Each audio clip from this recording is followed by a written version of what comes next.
Antes de começar, inscreva-se no canal e deixe seu like. Essa história vai te mostrar um líder como você nunca viu.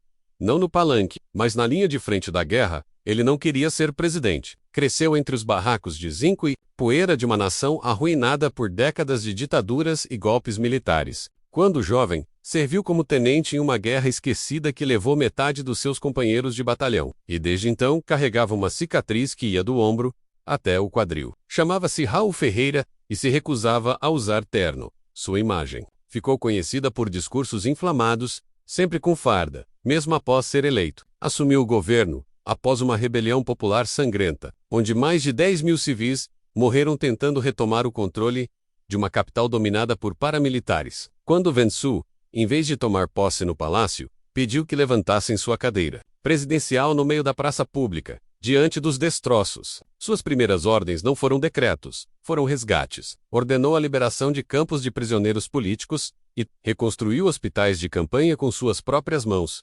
A oposição zombava dizendo que ele era um general disfarçado de civil, um homem perigoso para o frágil equilíbrio do novo governo. Mas o povo via outra coisa, um comandante que nunca abandonava seus soldados. Toda semana, ele visitava bases militares nas fronteiras, comia com os soldados nas trincheiras, e se recusava a dormir em alojamentos especiais. Em uma ocasião, recusou uma reunião com diplomatas estrangeiros para acompanhar a evacuação de civis sob ataque inimigo. Suas ações enfureciam aliados e colocavam a diplomacia em risco, mas solidificavam sua imagem como líder do povo. O exército passou a segui-lo por devoção, não por hierarquia. Era comum vê-lo entre soldados de rosto coberto de lama, gritando ordens como um sargento veterano. Em poucos meses, sua figura virou símbolo, não de governo, mas de resistência. Quando a coalizão rebelde do norte avançou sobre o país com apoio estrangeiro, Raul se recusou a fugir. Seu gabinete sugeriu evacuação, exílio temporário ou governo remoto,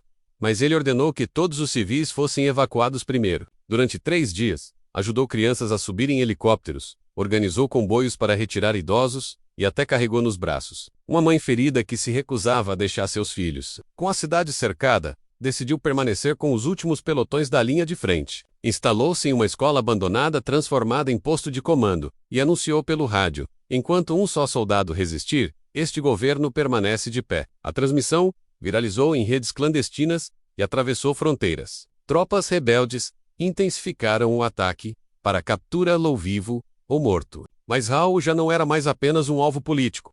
Era símbolo de uma nação em pé de guerra. Na madrugada do 6º dia de cerco, um míssil atingiu o hospital de campanha onde Raul havia estado horas antes. A destruição foi total, mas ele havia saído minutos antes para buscar suprimentos com um grupo de soldados. Foi encontrado cavando com as mãos entre os escombros para tentar salvar uma enfermeira soterrada. Quando atirou com vida, ficou em silêncio olhando o fogo consumir o restante da estrutura. Não chorou, não gritou menos, apenas pediu munição extra e seguiu para reforçar o posto norte, que estava sob ataque contínuo. A cada baixa entre os seus, ele fazia questão de memorizar os nomes e escrever cartas às famílias. Mesmo em meio ao fogo cruzado, recusava proteção especial e dizia: se um de vocês pode morrer, eu também posso. Essa frase foi grafitada nos muros da cidade e virou lema entre os combatentes. Nos dias seguintes, o som dos drones inimigos virou constante no céu. Os soldados começaram a perder esperança, e a comida escasseava a cada hora. Mas toda manhã, Raul fazia uma ronda pessoal por cada posto,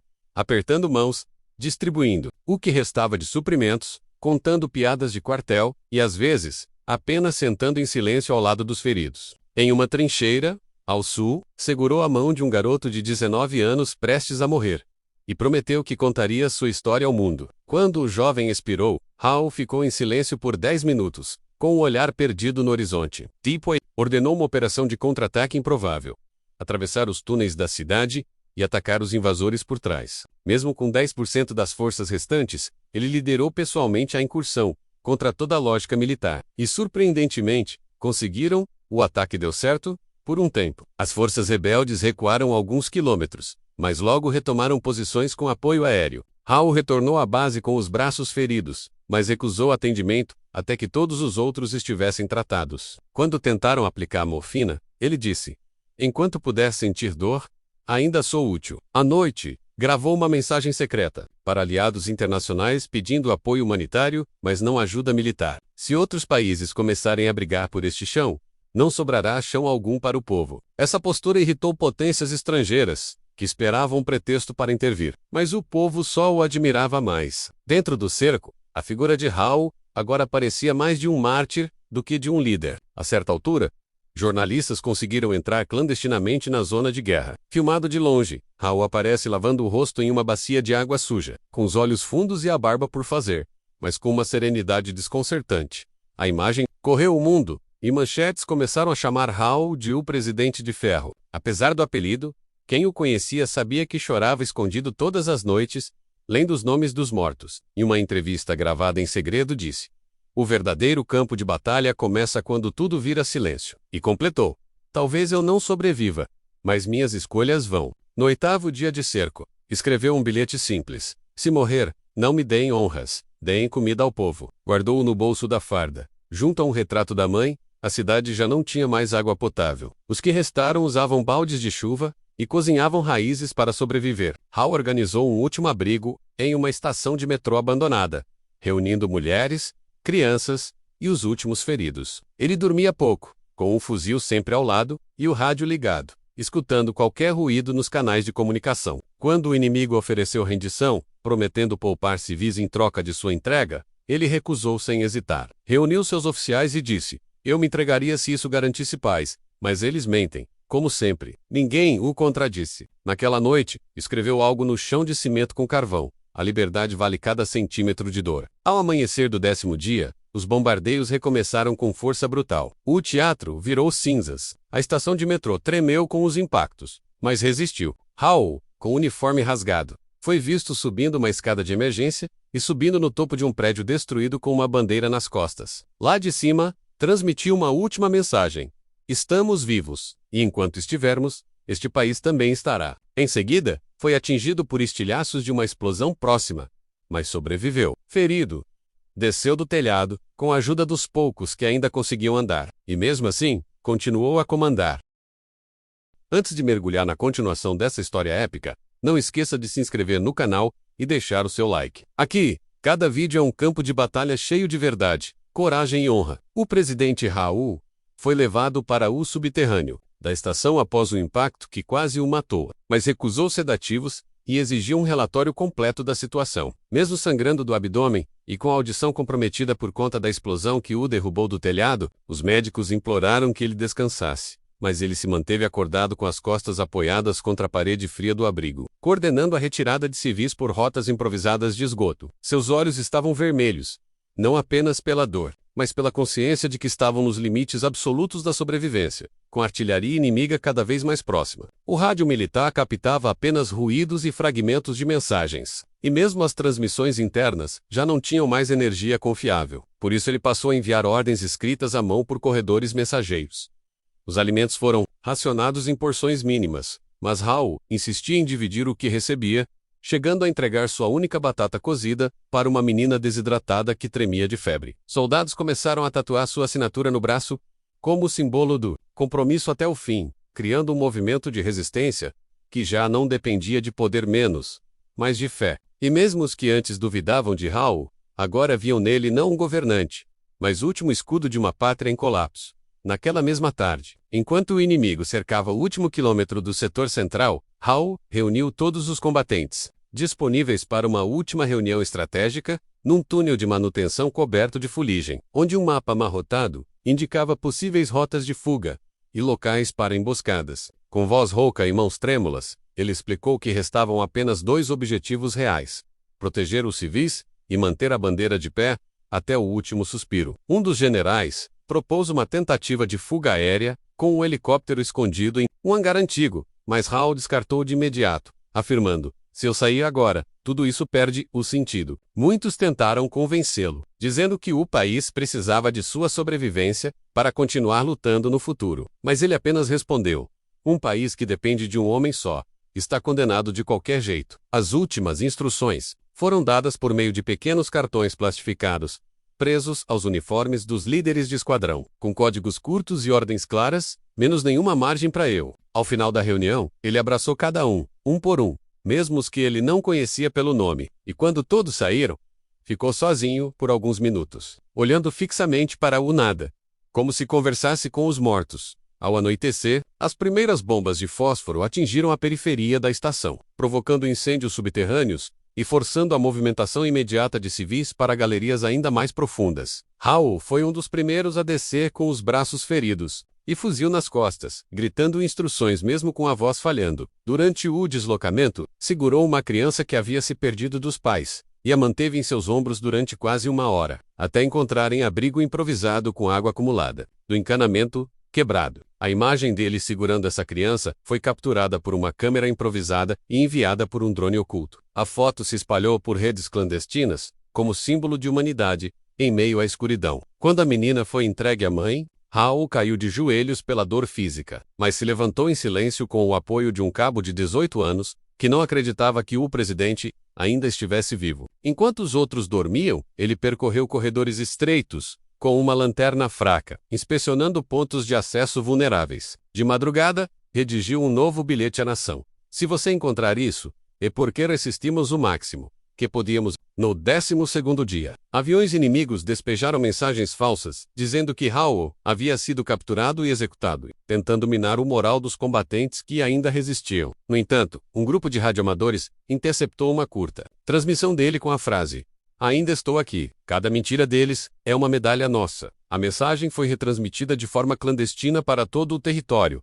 reacendendo a resistência em outras regiões. Grupos de milicianos civis começaram a atacar comboios inimigos longe da capital, dificultando o avanço total da ocupação. Howell então alterou a estratégia e mandou 3 pequenos grupos armados escaparem pelos túneis para reativar núcleos de guerrilha nas montanhas. Era um risco enorme, pois enfraquecia ainda mais a defesa do bunker principal, mas ele sabia que o movimento precisava sobreviver além da sua morte. Um dos grupos foi emboscado e destruído, mas os outros 2 conseguiram se espalhar. Quando questionado se valia a pena esse sacrifício, ele apenas respondeu: "Valer a pena é um luxo. O que temos é o necessário." E isso bastava para que seus homens continuassem ao lado dele, enquanto os combates se intensificavam na superfície. Dentro do bunker, os suprimentos chegavam ao fim. Howell ordenou que o estoque restante de medicamentos fosse destinado exclusivamente a crianças e mulheres. Mesmo sabendo que sua infecção no braço estava se alastrando, médicos improvisaram uma cirurgia com luz de vela e sem anestesia para conter a necrose, e ele suportou o procedimento em silêncio absoluto, segurando os dentes até sangrar pela boca. Após a cirurgia, ficou inconsciente por 7 horas, e, durante esse tempo, os soldados se revezavam em silêncio ao seu lado, como se velassem um corpo em guerra. Quando acordou, pediu uma lista atualizada dos mortos, recusando qualquer descanso. Leu cada nome com os olhos ainda turvos, e pediu que registrassem todos em um mural de concreto da estação. Depois disso, escreveu com carvão na parede: "A memória é nossa arma final." O moral voltou a subir quando alguns civis resgatados no sul começaram a enviar gravações agradecendo ao presidente por suas vidas. E mesmo sem eletricidade, essas vozes ecoavam nos túneis, como cantos de resistência.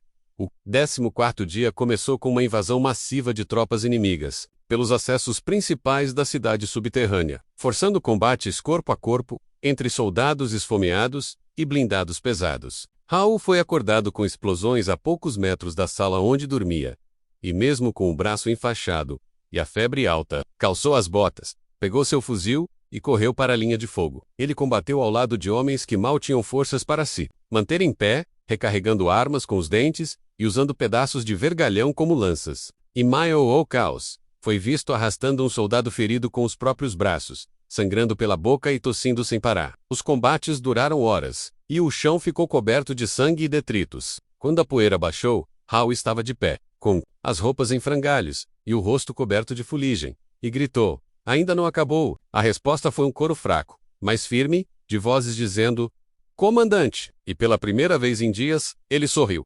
A cidade subterrânea já se tornara símbolo de resistência mundial, e mesmo organizações internacionais que antes se mantinham neutras, passaram a exigir cessar-fogo imediato. Mas o inimigo, humilhado pelas derrotas parciais, intensificou os ataques com armas químicas e sons de interferência para quebrar o psicológico dos sobreviventes. Howell resistia com palavras, escrevendo frases nos muros como "Não existe medo onde só resta coragem", e "Eles têm exércitos, nós temos propósito." Sua liderança já era mais espiritual do que estratégica. Muitos dos soldados diziam que lutariam até o fim apenas porque ele estava ali, respirando entre eles. Um general aliado tentou derrubar a estação para obrigá-lo a fugir, mas Hal soube e o impediu, dizendo: se eu tiver que morrer, que seja no chão que defendi. Ao final daquele dia, com apenas 30 combatentes vivos, Hal fez um juramento, diante da bandeira nacional pendurada em uma viga quebrada: enquanto eu respirar, essa guerra não será vencida por eles.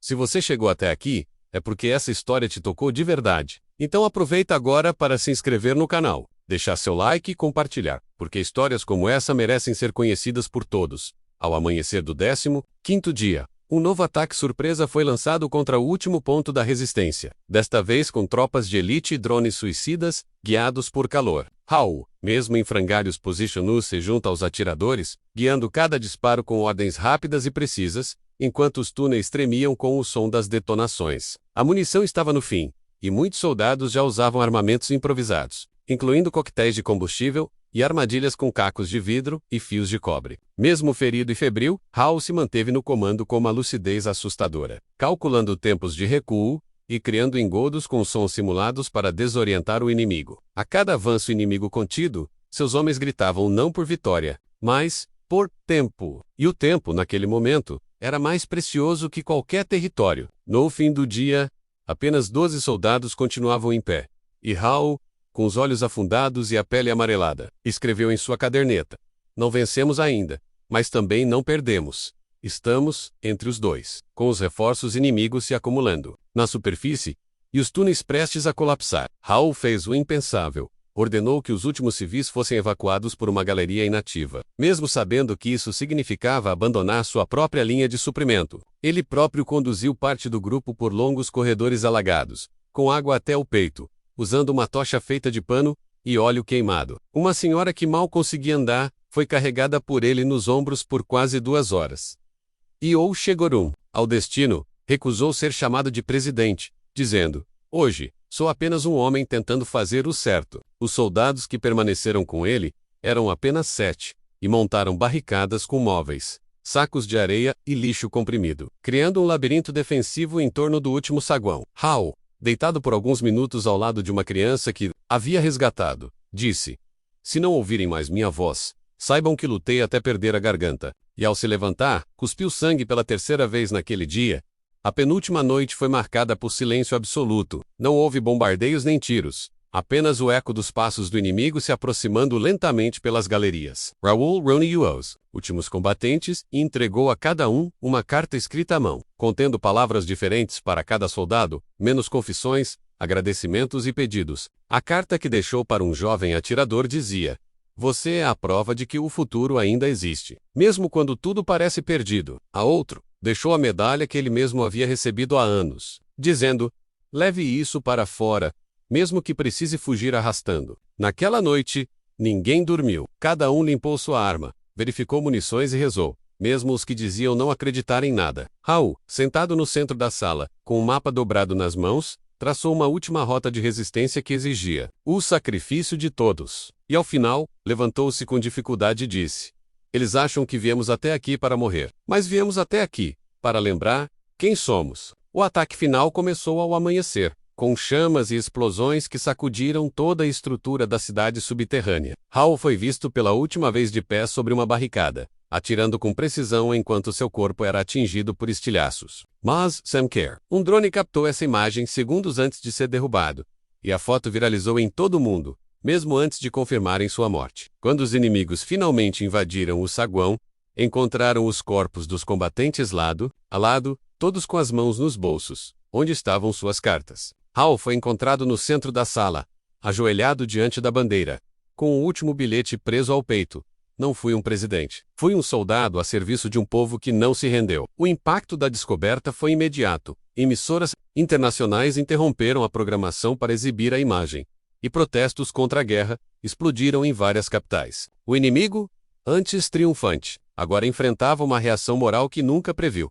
Em menos de uma semana, guerrilheiros inspirados pelo sacrifício de Hal realizaram mais de 50 ataques coordenados, enfraquecendo posições estratégicas do inimigo e recuperando áreas que haviam sido dadas como perdidas. Um dos combatentes que escaparam pelos túneis conseguiu reconstruir o rádio e transmitiu: Hal morreu, mas agora somos A população passou a pintar sua face em muros, camisas e bandeiras improvisadas, transformando seu rosto em símbolo de resistência. O nome Raul tornou-se proibido pelo governo invasor, mas isso apenas fortaleceu seu legado. Cartas escritas por ele foram traduzidas para dezenas de idiomas e estudadas em academias militares como exemplo de liderança em situações extremas. O movimento de solidariedade internacional começou a pressionar os governos a intervir, e pela primeira vez em meses, o inimigo se viu recuando. Raul, mesmo morto, liderava os vivos com sua ausência menos, e isso era mais poderoso do que qualquer arma.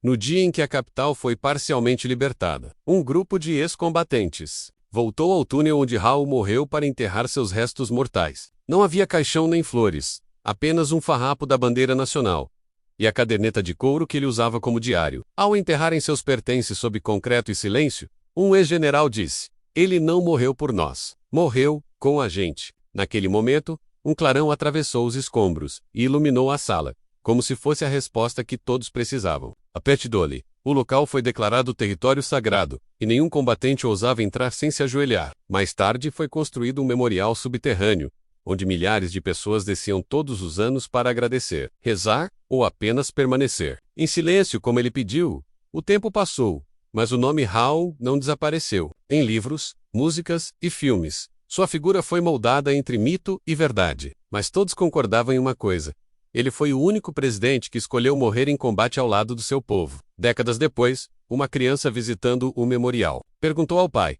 por que ele não fugiu como os outros. E a resposta veio com lágrimas nos olhos: porque ele não era como os outros. As cinzas de Raul foram misturadas ao concreto de uma nova escola militar construída sobre as ruínas da estação. A cada formatura, os cadetes fazem 1 minuto de silêncio. E nenhum som é mais poderoso que esse.